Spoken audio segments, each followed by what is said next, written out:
때로 설교를 준비할 때요, 목회자로서 제가 제일 어려운 부분 중에 하나가 설교의 서두를 어떻게 시작을 해야 되는지, 중간은 어떻게 그 말씀의 깊이를 따라서 가겠는데 처음을 다루는 것이 참 쉽지 않습니다. 어떨 때는 하루를, 설교의 서두를 가지고 하루를 어떨 때는 묵상할 때가 제가 있는데, 오늘 이 본문 말씀 여호수아서 7장 말씀이 바로 그 서두를 이끌어 가기가 쉽지 않은 본문 중에 하나라고 저는 생각이 들었습니다. 그 이유 중에 하나가, 여러분 여호수아서 7장은요, 적어도 교회를 한 5년 이상 다니신 분들은 아주 귀에 익숙하게 들었던 이야기죠. 하다못해 주일학교에서도 이 아간의 이야기를 늘 다루기도 하는 본문 중에 하나입니다. 설교나 주석을 봐도요, 기승전결이 약간씩의 차이는 있어도 내용에 있어서는 주석이나 설교나 뭐 흡사하게 다르지 않게 쫙 일률적으로 흘러가는 맥이 있어요. 왜냐하면 이 여호수아서 7장은요, 그 여호수아서 7서의 저자가 이 아간의 사건을 놓고서 결론 내린 부분들이 있기 때문에 우린 그 결론에 포커스를 계속 맞추게 되기 때문에 그 범주를 벗어나지 못하는 그 본문 중에 하나가 오늘 이 본문의 말씀입니다. 저는요, 오늘 이 말씀을 여러분과 함께 묵상해 나가면서 여호수아서 7장 전체에 흐르는 그 이야기들을 잠깐 리뷰해 드리고 말씀을 시작하는 것이 좀 더 원활하고 수월하겠다라는 생각이 들었습니다. 이스라엘 백성들이요, 여리고성을 완전히 7일 만에 함성으로 완전히 무너뜨렸죠. 그 다음 목표로 설정한 것이 오늘 본문에 나오는 아이성이라는 그 성의 전투입니다. 이 아이성은요, 여리고성보다 견고하지도 않고 어떻게 보면 허술해요. 여리고성은요, 그 고대 그 자료를 보면은 이중벽으로 쌓여져 있는 성이 여리고성이었어요. 그러니까 이스라엘 백성들이 여리고성을 딱 맞닥뜨렸을 때 느낀 그 느낌은 헉 하는 소리였어요. 저 이중벽을 어떻게 뚫어? 도저히 할 수 없는 일이에요. 근데 그 역사가 일어났잖아요. 그들의 눈에는 완전히 여리고성을 정복하고 나서는 세상에 무서울 게 없는, 정말 어떠한 성을 만나도 승리할 수 있다라는 그 확신이 그들에게 들었거든. 그래서 이 아이성을 정탐한 사람들이 돌아와서 한 말이 뭐냐면, 이 아이성은 너무나도 초라한 성이다. 이 아이성을 치는 데 있어서는 몇 사람 안 가도 된다. 한 많아야 2-3천 명만 가면 그냥 게임 끝나는 그 전투가 될 것이다. 이렇게 얘기를 해요. 그래서 3,000명 정도를, 그래도 2,000명보다는 많죠. 3,000명을 보냈습니다, 아이성에. 근데 결과가 어떻게 됐습니까? 완전히 대패하고 말았습니다. 올라가다가 36명이 그 전투에서 죽고 주랭랑을 치는데 뒤도 안 돌아보고 도망쳤다라고 본문은 얘기하고 있거든요. 이 전투의 실패를 여호수아는 하나님 앞에 묻습니다. 왜 실패했습니까? 하나님께서 말씀해 주시죠. 너희 가운데 온전히 바치지 못한 물건이 있기 때문에, 하나님 앞에 바치라 그랬는데 온전히 못 바쳤기 때문에 내가 너희들에게 진노했다라는 말씀을 하게 됩니다.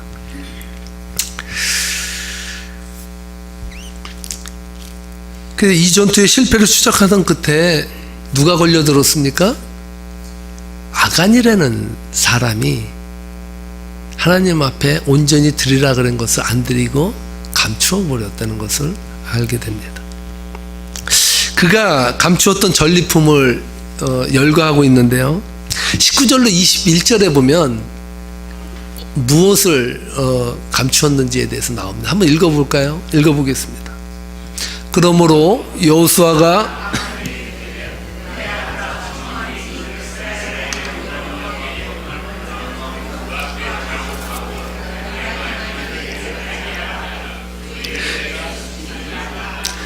아간이 여호수아에게 대답하여 이르되 참으로 나는 이스라엘 하나님 여호와께 죄를 범하여 이러이러하게 행하였나이다. 내가 노력한 물건 중에 시날산의 아름다운 외투 한 벌과 은 200세겔과 그 무게가 50세겔 되는 금덩이 하나를 보고 탐내어 가졌나이다. 보소서 이제 그 물건을 내 장막 가운데 땅속에 감추었는데 은은 그 밑에 있나이다 하더라. 아멘. 오늘 말씀 묵상하다가 불현듯 이런 생각이 들었어요. 저기 보면 뭐 세겔 막 이런 말이 나오잖아요. 금 50세겔하고 은 200세겔. 그 시날산의 외투 한 벌 이걸 감추었다는 거예요. 제가 여러분에게 한 가지 문제를 내고 싶어요. 아간이 감춘 물건들을 현 시세로 치면 얼마의 그 값어치의 물건들을 감추었는가? 여러분 맞추기 바랍니다. 1번 3만 불, 2번 6만 불, 3번 9만 불, 4번 12만 불. 얼마일 것 같아요? 9만 불. 대충 뒤로 정답이 좀 많다는 거를 여러분들이 느낄 수 있는 것 같아요. 4번 12만 불, 2번 6만 불. 역시 여러분들의 그 대답의 수준을 제가 알기 때문에 제가 좀 질문을 좀 높였습니다. 맞춘 사람이 없어요. 답은요 3만 불이에요. 왜 그런지를 제가 말씀드리면 이스라엘의 그 가치를 따질 때 1세겔이라는 그 단어는요 금으로 따지면 세돈이에요. 세돈. 어떤 거나 세돈을 1세겔로 따지는 거예요. 그러니까 오늘 본문에 보면은 얼마의 금을 감췄다고요? 50세겔을 감췄어요. 그러면 금으로 따지면 돈수로 따지면 몇 돈입니까? 그렇죠. 3 곱하기 50이잖아요. 세돈이 1세겔이니까 150 돈을 감춘 거예요. 제가 이 150돈이 얼마의 가치가 되는가를 제가 검색하다가 어제 깜짝 놀랐어요. 금값이 진짜 말이 아니게 금값이더라고요. 뭐 배추값이 금값이라 그랬는데 항상 금을 비교해서 말하는데 금값이 정말 금값이더라고요. 제가 결혼할 때 제 아내랑 같이 폐물을 안 하고 둘이 일을 했습니다. 금리를 어금니가 좀 안 좋아서 어금니를 여기에 보건소에서 20몇 년 전에 넣었거든요. 그 보건소 그 다니시는 분이 교회 집사님이시라 전도사 가정에게 특별 결혼 선물로 준다고 그 치료비를 안 받고 금값만 받았어요. 그때 제가 지불한 돈이 16만 원이었습니다. 그러니까 제가 한 금이 8만 불씩 둘이 16만 원을 주고 한 것이죠. 전 이 금 일한 게 그렇게 자랑스러울 수가 없어요. 오늘 이 금을 따져보니까요. 요즘 어저께 시세로 금 한 돈이 얼마냐면 18만 6천 원이더라고요. 금 한 돈이. 내려갔습니까? 전 자중할 때 20년 전보다 올라갔습니다. 18만 6천 원인데 150돈을 따져보니까요. 그 돈이 얼마냐 하면요. 2,790만 원이더라고요. 은값은 또 대단하죠. 200세겔이나 되는 거예요. 그럼 몇 돈입니까? 200세겔이면? 한 세겔이 세 돈이니까 3 곱하기 200 하면 600돈이 600돈. 엄청난 거잖아요. 600돈의 은이에요. 근데 놀란 것은 은은 돈이 안 돼. 2,790원이더라고요. 한 돈에. 그러니까 600돈이 돼도요. 그 현재 돈으로 따지니까 127만 원이 나오는 거예요. 2,700만 원하고 127만 원. 그렇게 대충 합해니까 3천만 원 정도 조금 좌우되는 돈이에요. 근데 또 하나는 그 시날산의 외투인데 이것은 요즘으로 말하면 이태리 명품 옷이에요. 그러니까 그 디자이너가 만든 안드레 김이 만든 그런 옷이죠. 좋은 옷이에요 그 당시에. 근데 중고는 별로 안 쳐주는 것 같아요. 돈을 따져도 뭐 보니까 3만 불이에요. 그러니까 어디 가서 여러분들 이렇게 얘기해 보세요. 아간이 훔친 돈이 그 물건이 현재 돈으로 따지면 얼마나 되게 물어보면 여러분 좀 유식한 사람 되지 않겠습니까? 3만 불 정도 되는 거예요. 이 전리품을 횡령한 것 때문에 아간과 그의 가축과 물건들은 아골골짜기로 가서 돌로 쳐 죽이고 불사름을 당했다라는 것이 오늘 이야기거든요. 24절 26절에서 그 사실을 말해주는데요. 함께 읽어보도록 하겠습니다. 여호와서가 이스라엘 모든 사람과 더불어 세라의 아들 아간을 잡고 그 은과 그 외투와 그 금덩이와 그의 아들들과 그의 딸들과 그의 소들과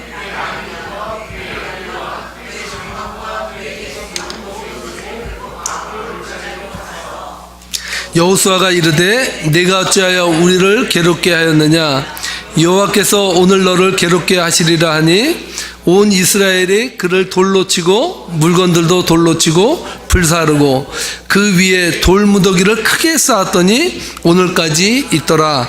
여호와께서 그의 맹렬한 진노를 그치시니 그러므로 그곳 이름을 오늘까지 아골골짜기라 부르더라. 아멘. 찬송가 중에 323장 보면 부름받아 나선 이 몸이라는 찬송이 있어요. 그 찬송 2절에 보면 아골골짝 핀들에도 복음 들고 가오리다 그렇게 말하거든요. 아골골짝 빈들에 왜 복음을 들고 갈까? 아골골짝이라는 곳은 죽음의 흔적이 남아있는 골짜기. 그러니까 살아있으나 죽은 생명 같은 그러한 골짜기의 인생을 사는 그곳에도 복음을 전하겠다라는 그 하나의 복음자로서의 전도자로서의 사명을 말한다고 볼 수 있죠. 이쯤 되니까 이제 설교를 마쳐야 될 것 같습니다. 아이성 전투에서 패한 원인이 된 범인인 아간을 색출해서 처단했습니다. 거기다가 돌무더기를 쌓아서 그곳 이름을 아골골짜기라고 명령하고 하나님이 명령한 일을 다 수행했습니다. 그렇게 했더니 다음 장에 보면 아이성 전투에서 대승을 거두는 그러한 쾌거를 이루게 됩니다. 그래서 이 본문의 설교가 대부분의 설교자들이 대부분의 주석가들이 교훈 설교로 이 말씀을 마치게 돼요. 어떻게 교훈이 되냐 하면요. 하나님의 것을 도둑질하지 맙시다. 아간처럼 됩니다. 하나님의 것을 하나님께 드리지 않으면 아간처럼 돌로 쳐 죽임을 당합니다. 조심하십시오. 모두 다 하나님을 두려워하고 하나님께 드릴 물건들을 잘 드리시기 바랍니다. 이렇게 끝내면 오늘 이 말씀은 다 전하게 된 거라고 저는 생각합니다. 근데 한 가지요. 저는 오늘 이 본문을 쭉 묵상하면서 왠지 모를 석연치 않은 단어들을 발견하게 돼요. 저는 그 단어들이 모티브가 돼서 여호수아 7장에 나오는 이야기를 과연 아간의 이야기로 다 끝내버릴 수 있을까? 이런 의문점이 들면서 오늘 이 여호수아서 7장이 우리들에게 주는 메시지가 무엇일까? 오늘 이 시대를 살아가는 우리들에게 하나님 어떤 메시지를 주기 원하실까? 이것을 쭉 묵상하다가 저는 두 가지 띠을 얻게 되었습니다. 한 띠이 오늘 본문에 나오는 슈브리스라는 단어의 주제이고요. 또 하나는 제가 다음 주에 여러분들에게 설교할 내용인데 그것은 다음 주에 제가 말씀드리겠는데요. 오늘 이 본문 1절 말씀에 보면요. 여러분 생각해 보세요. 아간이 범죄했어요. 그럼 분명해요. 맞습니다. 근데 여러분 이스라엘 백성들이 아간이라는 한 사람이 죄를 지어서 그것이 전체 온 이스라엘이 완전히 아이성 전투에서 사시나무 떨듯이 물처럼 녹아서 퇴각하는 그런 모습들을 하나님께서 보여준다고 보지만 오늘 여호수아서 저자는요 1절 말씀, 2절 말씀 쭉 내려가다 보면 다른 뉘앙스의 말씀을 우리들에게 주고 있습니다. 먼저 1절 말씀을 함께 읽어보도록 하겠습니다. 1절 말씀입니다. 이스라엘 자손들이 온전히 바친 물건으로 말미암아 범죄하였으니 이는 유다 지파 세라의 증손 삽디의 손자 갈미의 아들 아간이 온전히 바친 물건을 가졌음이라. 여호와께서 이스라엘 자손들에게 진노하시니라. 아멘. 아간이 범죄를 저질렀는데요, 7장 1절에서 여호수아의 기자가 우리들에게 전해주는 메시지는요, 아간이 범죄했다라고 말하지 않고 이스라엘 자손들이 온전히 바친 물건으로 말미암아 범죄했다라고 말하고 있어요. 범죄한 사람은 분명히 아간이라고 생각했는데 하나님은 여호수아의 저자를 통해서 이스라엘 자손이 범죄했다라고 말하고 있다는 거예요. 이것이 뭐냐는 거예요.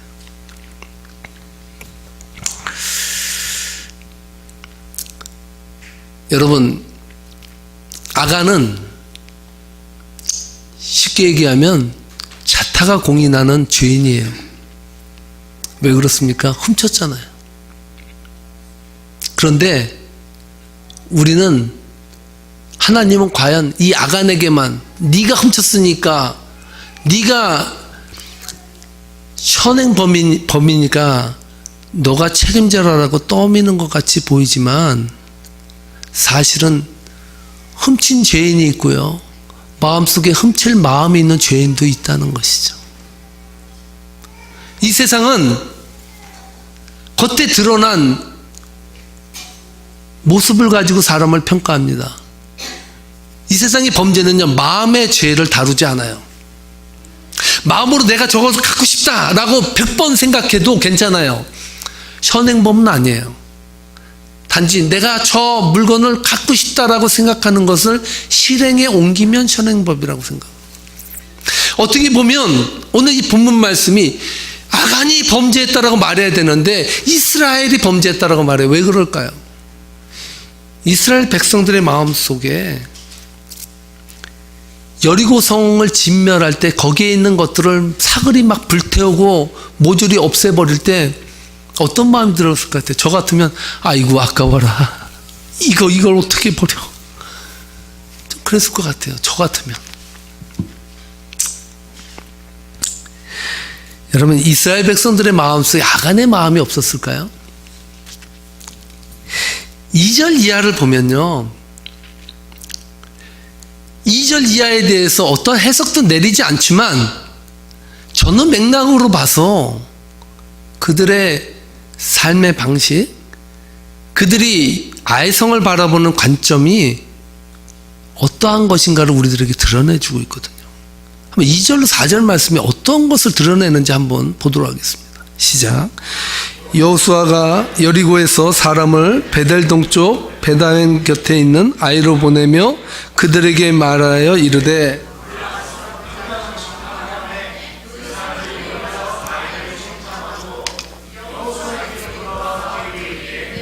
백성을 다 올라가게 하지 말고 2-3천 명만 올라가서 아이를 치게 하소서. 그들은 소수이니 모든 백성을 그리로 보내어 수고롭게 하지 마소서 하므로 백성 중 3,000명쯤 그리로 올라갔다. 아이 사람 앞에서 도망하니. 아멘. 여리고성 전투는요, 아이성 전투 전에 일어났던 그 여리고성 전투는 그 견고한 성이요, 이스라엘 백성들이 피 한 방울 손에 묻히지 않고 승리한 전투였어요. 여리고성 전투는 인간의 승리가 아니라 여리고성 전투는요, 전적으로 하나님의 승리였습니다. 오늘 본문의 뉘앙스는 여리고성의 승리에 도취된 이스라엘 백성들의 모습을 보게 하는데요, 여호수아가 여리고와 마찬가지로 아이성에 정탐꾼을 보냈습니다. 그들이 정탐하고 나서 이 성은 만만한 성이므로 하나님께 묻고 상의할 필요도 없다는 거예요. 그냥 가서 치기만 하면 되지, 이런 것까지 하나님 바쁘신데 묻냐, 이런 거는 그냥 우리 생각으로 그냥 해도 아무 하자 없다라고 생각을 했어요. 그래서 아이성을 정탐한 사람들이 와서 한 보고 내용은, 이런 성은요 2-3천 명만 올라가도 끝나는 그러한 성이라고 말했던 것이죠.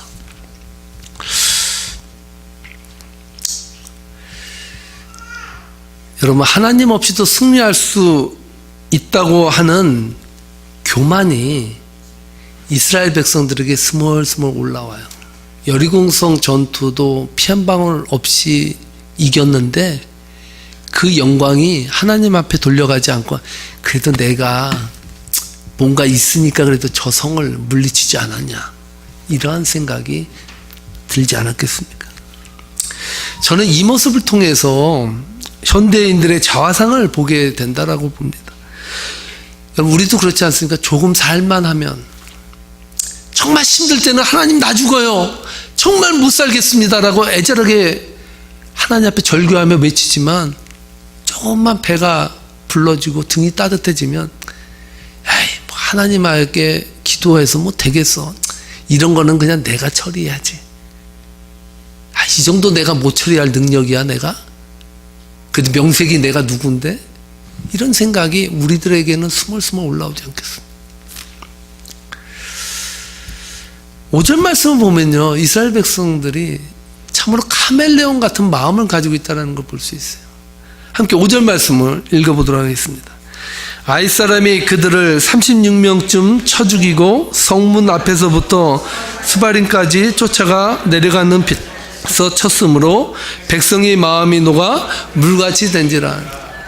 처음에 아이성 갈 때는 그 아이성 괜찮다, 우리가 그냥 가서 간단히 끝내고 오겠다라고 그렇게 의기양양해서 가더니 거기서 36명쯤 죽고 뒤로 후퇴하는데 완전히 그들의 마음이 하루아침에 그 자신 있던 모습은 어디 갔습니까? 완전히 바닥으로 내려가가지고 물처럼 돼버렸다. 참 묘사가 기가 막히지 않아요? 우리 마음이 물처럼 녹았다는 거. 영어 성경에 보니까 멜트 됐다라고 말하더라고요. 녹았다고. 그 아이스크림 덕듯이 그냥 녹아버린 거예요. 그럼 이것이 인간의 현주소 아니에요? 조금만 우리가 능력이 있고 조금만 뭔가 될 것 같으면 목이 꼿꼿이 올라가면서 이 세상을 하나님 없이도 살 것 같이 그렇게 인생을 좌우로하며 살아가면서 하나님의 진노하심이 일순간에 올 때는 물처럼 녹아지는 것이 우리네 인생이에요. 저는 그래서 제 마음속에 한 가지 결심하는 게 있어요. 내 마음 나도 믿지 말자.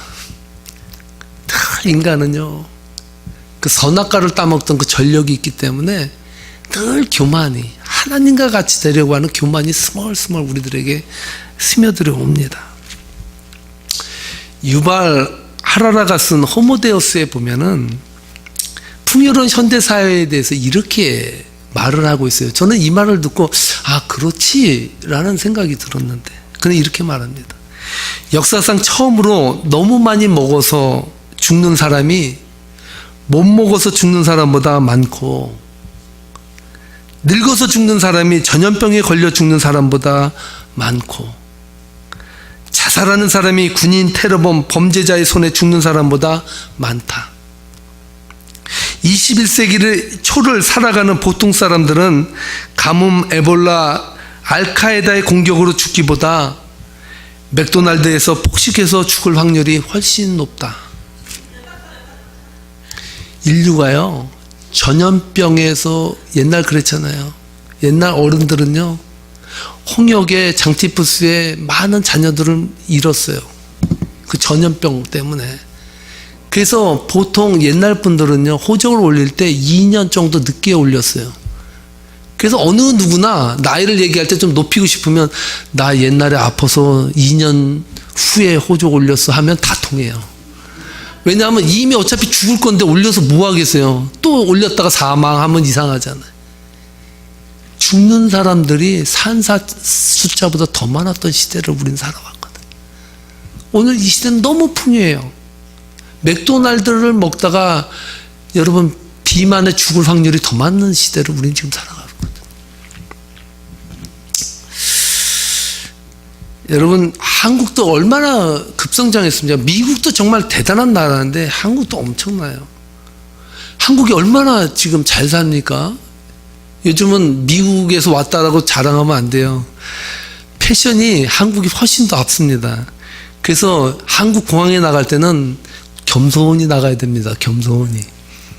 우리 젊은이들 보세요. 한국에서 유학을 얼마나 많이 보냅니까? 엄청난 숫자가 정말 미국에서 공부하기 위해서 많이 오고 있어요. 김영구가 쓴 그 데칼로그를 보면요, 인간이 중세에서 근대로 오면서 일어난 변화들에 대해서 설명해 주고 있는데 참 의미심장해요. 근대를 한마디로 표현한다면 인간의 이성이 신앙에 대해서 승리한 시대라고 말합니다. 중세는 하나님의 말씀이 이성을 압도해 버렸어요. 그런데 데카르트의 그런 그 이론에 의해서 이 세상에 이성이 눈을 뜨는 시대가 열려서 요즘 이 시대에는요, 이성이 신앙을 압도하는 시대가 돼버렸어요. 인간들은요, 신의 관점에서 인간과 세계를 설명한 성서를 대신해서 인간 이성으로 그것들을 설명한 백과사전을 만들어 버렸어요. 너희들이 성서 맨날 읽어야 뭐하냐, 온갖 삼라만상의 모든 진리를 꿰뚫은 이 백과사전 하나를 보는 게 성경 한 권 보는 것보다 더 유익하다라고 말하는 시대가 지금 우리들의 시대예요. 신이 세울 하나님의 나라 대신에요, 인간 스스로가 이성에 의해서 이룩할 유토피아 건설에 발벗고 나서기 시작했고, 계몽주의자들에게 백과사전은 새로운 성경이었고, 민주사회가 지상의 천국인 셈이 되었다라고 말하고 있습니다. 이 이성의 힘이 얼마나 강한지 오죽하면 여러분 그거 아세요? 중세에 세워진 교회의 첨탑에는 뭐가 있었습니까? 중세 카톨릭 교회를 보면요, 종이 달려 있었어요. 종이. 그래서 늘 예배 시간이 되거나 또한 기도할 시간이 되면 어김없이 교회의 종이 땡 하고 울려져요. 저는 저희 교회 예배 시작을 종으로 시작해요. 거기에는 의미가 있어요. 왜냐하면 종이 쳐질 때 우리 인생을 한번 좀 돌아볼 수 있는, 너무나도 분주하고 바쁜 이 일상에서 조용히 한 30초간이라도 한번 묵상해 볼 수 있는 그 시간을 갖기 위해서 저는 종을 쳐요. 그런데 근대로 넘어오면서 성당이나 교회 종탑이 뭐로 바뀌었는지 아십니까? 시계로 바뀌었어요. 왜 그런지 아세요? 인간은 종을 의지하기보다는 시계를 의지해요. 과학적이고 정확하고 확실하다고 느끼는 종을 신으로 섬기는 시대가 되었다는 것을 반증해 주고 있습니다. 이런 세대를 살아가는 젊은이들의 의식 속에 신앙은요, 진부해요. 야, 교회 가서 성경 하나 읽었느니 차라리 컴퓨터에서 구글에서 하나 더 찾아서 지식 얻는 것이 더 낫고,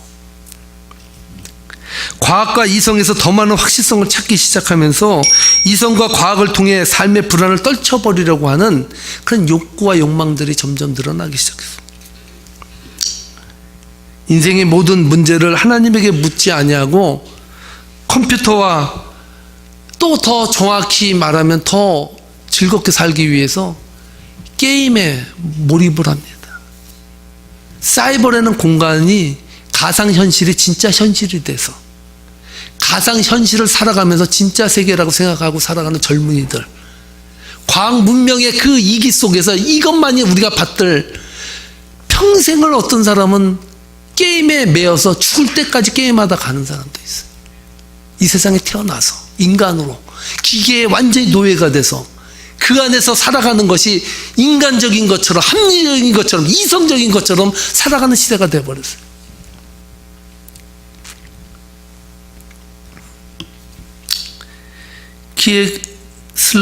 스프스키라는 그 감독이 만든 연작 영화 중에 데칼로그라는 그 영화가 있는데요, 이 영화에서 우리가 신으로 섬기는 이성의 한계에 대해서 아주 날카롭게 비판하고 있는데요, 이 영화를 통해서 김용규라는 교수가 데칼로그라는 책을 썼어요.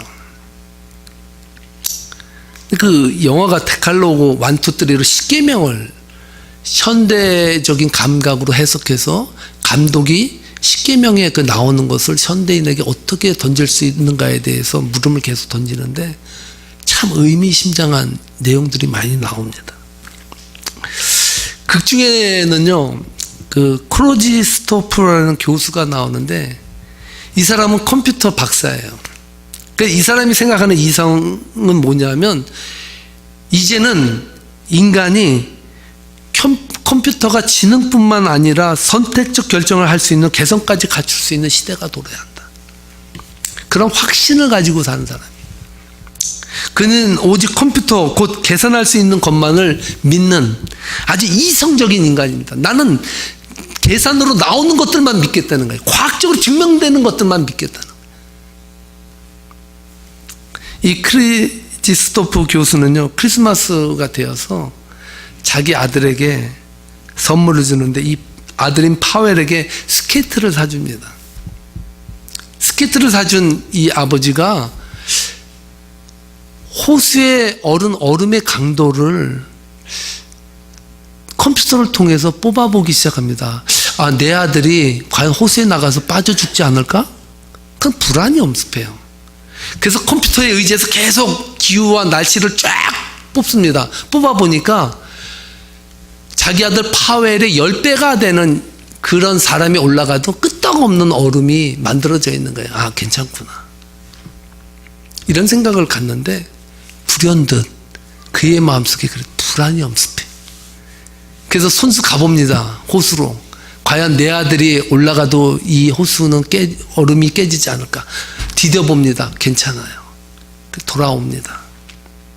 하루는 이 아들이 아버지가 사준 그 스케이트가 너무 타고 싶어서 아버지한테 말 안 하고 그 스케이트를 가지고 호수로 갑니다. 호수로 갔는데 이 크리스토프가 오는 그 길목에 앰뷸런스가 가고 여러분 구급 911 차가 지나가는 거예요. 불현듯 두려움이 오는 거예요. 아니, 혹시 내 아들이 호수에 빠진 것은 아니야? 이렇게 생각을 가지고 그곳을 가는데 나중에 알고 보니까 그렇게 견고하고 절대로 깨지지 않을 거라는 그 얼음이 깨져버려서 그 아들이 거기서 익사하고 마는 거예요. 완벽합니다. 얼음은 절대로 깨질 수가 없어요. 깨져서는 안 되는 거예요. 그러나 이성에 대한 그의 믿음은 허망하게 무너져 버리고 말았습니다. 얼음은 깨졌고 깨진 얼음 구덩이 속에서 잠수부가 파웰의 시선을 찾기 시작합니다. 이 영화에 대해서 김영규는요, 그의 책에서 키에슬로프스키 감독은 이성을 신으로 숭배하는 현대인들의 모습을 보여주고 있다라고 말하고 있습니다.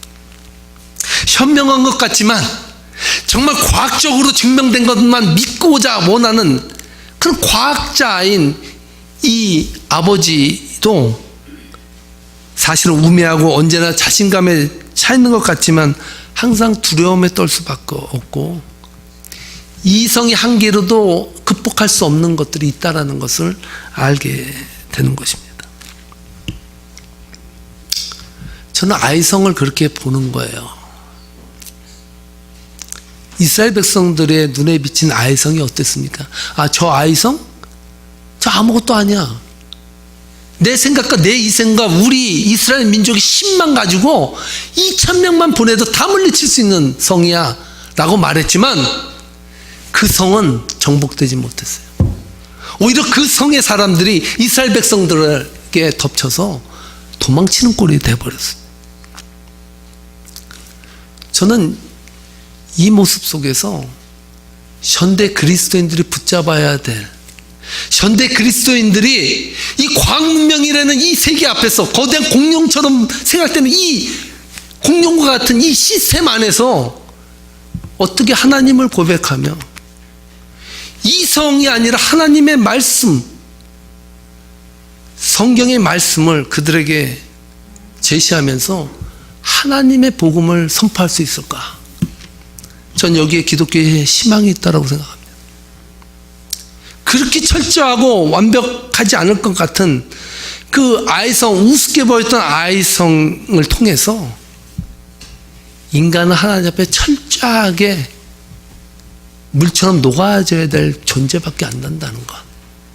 그것을 깨달아지는 거 아니겠습니까? 저는 오늘 본문의 말씀의 주제를 슈브리스라고 졌습니다. 슈브리스라는 단어는요, 그리스어입니다. 그리스어로 이 뜻은요, 신의 영역에 다다르려는 오만이라고 쓰여져 있습니다. 슈브리스라는 단어는 인간이 신의 영역에 도전하고자 하는 오만이 들어있다는 거예요. 베처련이 그의 책 시면에서 이 단어를 심도 있게 다루고 있는데요, 그는 슈브리스를 이렇게 말합니다. 슈브리스, 즉 오만이라는 단어의 의미는 현재 자신이 누리고 있는 혜택이나 특권을 스스로 성취했다고 착각하는 마음이며 인간에게 비극을 가져다주는 첫 번째 단추라고 말하고 있습니다. 아이성이 그런 거 아니에요. 아이성이 여리고성이 무너졌는데 이 여리고성을 하나님께서 무너뜨려주고 하나님이 선물로 이스라엘 백성들에게 성취하게 해준 성이었는데, 인간은 그것이 자기의 힘으로 이루어졌다고 생각을 하는 거예요. 이 오만이 인간에게 있어서는 비극을 가져다주는 첫 번째 단추였다는 거예요. 말씀 마치겠습니다. 우리는 오늘 본문을 아간의 이야기에만 집착해서 아간의 그런 문제에만 자꾸 접근하니까 오늘 우리 이 시대에 하나님께서 정말 우리 그리스도인들을 통해서 이 시대를 어떻게 보고 어떻게 살아가야 될 것이냐에 대한 길을 못 찾았었습니다. 그래 하나님은 이성이 신이 된 이 세상에서 여지없이 그 이성을 무너뜨리고 하나님의 말씀을 세우시는 분이십니다. 믿습니까? 이것이 그리스도인이 지녀야 될 파워이고, 이 고백이 있는 자만이 야성을 가지고 세상을 향해서 하나님의 말씀을 그들에게 제시해 줄 수 있을 거라고 생각합니다. 마지막으로 고린도전서 10장 12절 말씀에 보면 이러한 말씀이 나옵니다. 그런즉 선줄로 생각하는 자는 넘어질까 조심하라. 인생은 ing입니다.